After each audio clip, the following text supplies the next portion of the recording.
Hello Starlets, I'm Sarah from Everyday Starlet. Welcome to my channel. We're bringing a little bit of glamour to everyday life. If you want to join my Starlet squad, be sure you hit that subscribe button. Today we're talking all about the brows. I want to show you how to shape and sculpt gorgeous brows at home without overdoing it and over tweezing. If you're into over tweezing, you know who you are. I've been doing my brows at home and shaping them at home for ever, I would say. Basically, since high school. Little backstory on my brows. This is a cautionary tale. When I first got my brows shaped, it was just before my junior prom, I want to say. First of all, don't get your brows done for the first time right before a big life event. I went to the salon I'd been going to for a long time, to the hairdresser that in high school I had been going to for a while, and I liked her. She was really cool, she was really knowledgeable, really good with my hair. Decided to ask her to wax my brows so that I could have nice shaped brows before my prom. She waxed them, and it waxed my skin right off. Like, I had like burn marks in the center and underneath my brows. Well, it turns out that if you are using a product called Retin-A, I don't know if this is true for all retinol products, but I do know that Retin-A, which if you're not familiar, is basically a prescription retinol product that is prescribed very frequently for acne. It's also sometimes prescribed for anti-aging and stuff. I was using that in high school because I had very bad acne, and apparently when you're using that, you cannot get your brows waxed. I didn't tell my hairdresser that I was on Retin-A because I didn't know it was a problem. When I did tell her and we figured out that that was the reason why they had the problem, because she was totally freaked out that she had basically burnt my skin. She was like, well, you should have told me. And granted, as a professional, because now I am a licensed professional, I know that you have to ask that, but she didn't think to ask that, and you know what? It's in the past. They healed with me using a lot of like ointments and stuff. They healed before the prom. It was okay. I was okay. I have way more traumatic high school memories than that. So basically, ever since then, I have kind of decided to take care of my brows at home. And I've kind of adjusted my technique over time, and I wanted to share with you how I do my brows. At the end of the video, I'm going to share with you a few brow growth products that I've tested out and kind of give you a little opinion about that. So be sure you stay tuned to the end of the video for that. But if you want to see my eyebrow shaping tips and how I get my brows nice and shapely and sculpted, then just keep watching. Okay, so the first brow tip I would recommend is to pencil them in. Actually, penciling is probably the best way. I think a pomade can get a little messy. So I would suggest penciling them in first. I'm just gonna pencil in my brows right now. I have videos on brows and brow products and stuff like that. But basically, you wanna pencil it in so you get the actual shape of your brow, so you know what you wanna work with. That is the key to not overdoing it.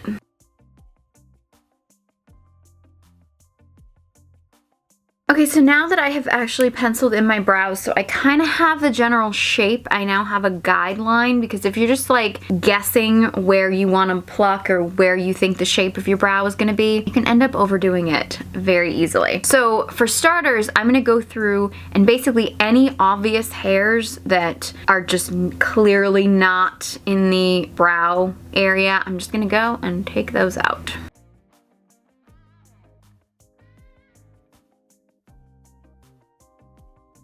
Even with that, I think I may have gotten a little bit too much in this area, but my brow kind of grows weird in that area. It grows a little bit smoother over here. Don't spend too much time trying to get them to be even. Remember, they're sisters, not twins, but obviously you don't want them to be completely uneven. Now, tweezing isn't fun.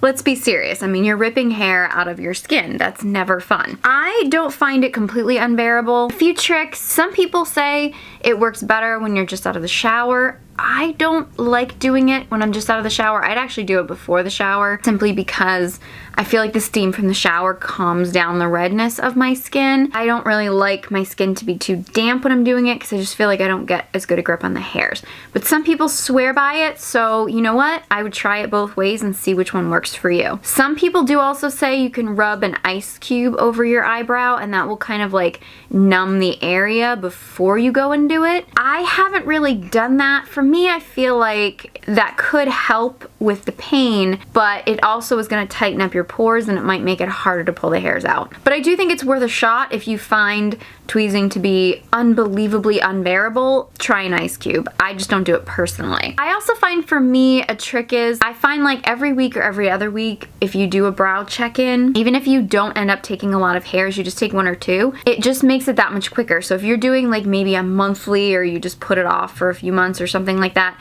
and you have to go in and you have to do a serious brow tweeze, this time I kind of let it go a little bit too long and I had to take a lot more off than I normally do, so it was more painful. But I find if I do like a weekly or even bi-weekly check-in, there's less hairs to pull out and it doesn't feel quite as painful because you're not doing quite as much. So I feel like the more often you do it, the less you have to do, so the less pain you're gonna put yourself through. When it comes to the center area, this is where I've had some issues. The sort of old school way of thinking was to take some kind of like stick or pen, anything straight. This is a nail, like an orange wood stick for your nails. Really anything that's straight will work for you. What they used to tell you was to put it beside your nostril and line it up with the, like your tear duct basically, like the very inner corner of your eye, and line it up. And as you can see, that's where I used to tweeze. And this was the thinking forever. And there are still some places that will tell you that. I feel like that's where my brows tend to start because that was always the thinking. The modern day thinking that people are doing now is basically to take this and go straight up and down. So basically your brow is starting closer in. So it's not quite as, they don't start quite as far apart, they start a little bit closer in. And that's more of the modern thinking. First of all, nobody likes a unibrow. Those have to go. So anything right in the center here, that needs to go bye-bye for men and women. I'm personally, because I've already kind of overdone it in these areas and like the hair doesn't grow back very much, I'm kind of trying to let those grow out so they start a little bit closer, but I'll be honest with you, I don't have much hope. Basically right now, I'm trying to do it straight up and down and just taking out the hairs that are in here and living with it looking a little messy on the inside here to see if I can get them to grow out. They may not ever grow out, and eventually I might just decide to go back and just take care of all of it. But for right now, I'm trying to kind of do it the more modern way and do it more straight up and down. And obviously you want to take care of anything that is in the center because that ain't cute. I've heard a lot of people say that you should never tweeze hairs above your brow. And I think in general for most people that's true. However, I mean, I wouldn't necessarily shape this area. I would keep it a little bit more natural. However, if you have a lot of messy hairs there, you have to be very careful with that top area because you can overdo it and you don't really want to bring your brows down. But if there's like a wonky hair that is in a place that you just don't want it to be, go ahead and take care of it. But I wouldn't actually go in and do too much shaping on the top. I would let that be a little bit more natural. Unless your hairs are just a complete mess, in which case it's even more important to make sure that you pencil in your brows first so you get the shape. Don't ever take any hairs out that are in that area where you want your brows shaped. Now, if you have really thin brows, hairs are barely there, you can probably skip this part. But if you've got some unruly, wonky hairs, what I will do, because I do have some longer hairs, is I will start out brushing them up.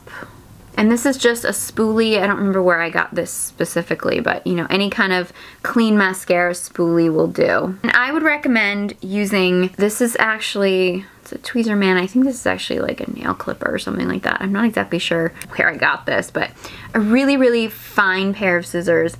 And I will just kind of go in just along the brow line.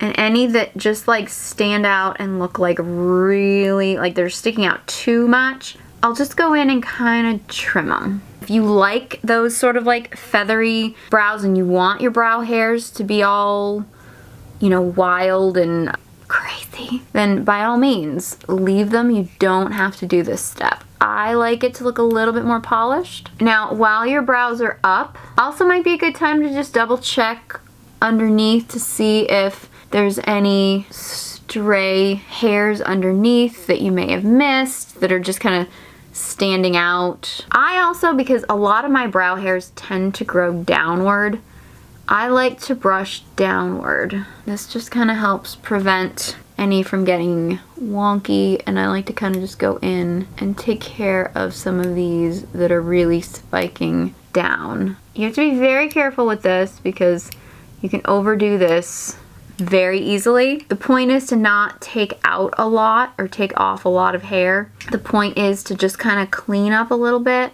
If you find a lot of brow hairs on your face, you may want to go back in and wash your face. It's totally up to you.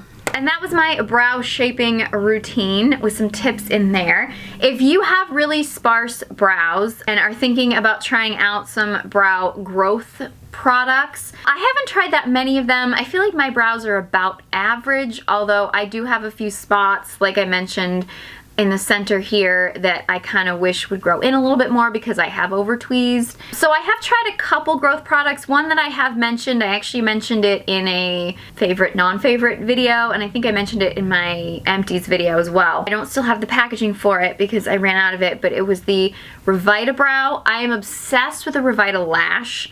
I think it's amazing for growing your lashes, and I noticed an improvement almost right away. So I tried the Revita Brow. I bought a smaller container of it because it's very pricey. I didn't really notice it did much. I mean, it may have made my brows healthier. Maybe it helped them grow a little bit. I don't know, but it wasn't enough to be noticeable. So to me, it didn't justify the price. I feel like the Revita Lash worked so quickly and so well that I kind of would have expected the brow one to do that as well. So that was not a favorite for me. Another one that I have been using is the EES Essential Eyebrow Solution, Nourish, Condition, and Revitalize.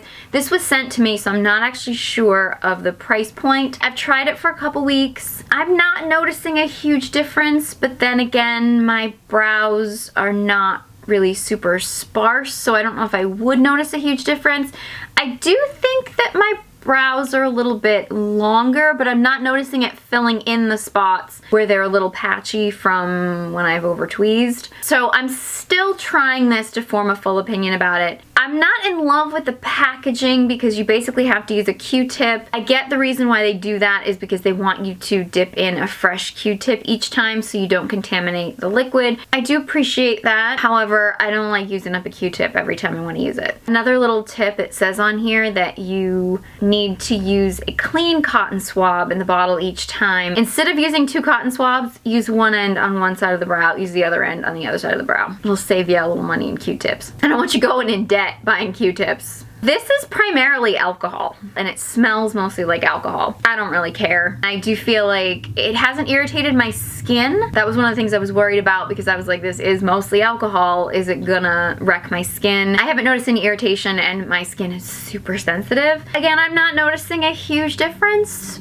but I'm gonna keep trying it out and see. I just kind of wanted to mention it to you and let you guys know that I've been trying it. So I haven't really tried any products that are really like blowing me away as far as like brow growth or making them less patchy or growing in areas that have been over tweezed. I haven't really found one that I'm like head over heels in love with to recommend to you. But if you guys have a brow growth product or serum or anything that you love, or any brow tips at all that you have, please leave them in the comment section below. I'd love to hear from you. I love your suggestions. I have a bunch of videos actually about brow product makeup and like how I do my brows, so you can feel free to check those out. I'm gonna link some of those in the cards and stuff, so you can check those videos out. If you found this video helpful, please give it a big thumbs up. A while back I was suffering from anxiety and depression, and I truly believe that beauty and makeup saved my life, and I believe it can save yours too. So if you want to join my Starlet squad, be sure you hit that subscribe button. You can follow me on all my social media channels. The links will all be in the description box below. Thank you guys so much for watching, and I hope you join me next time.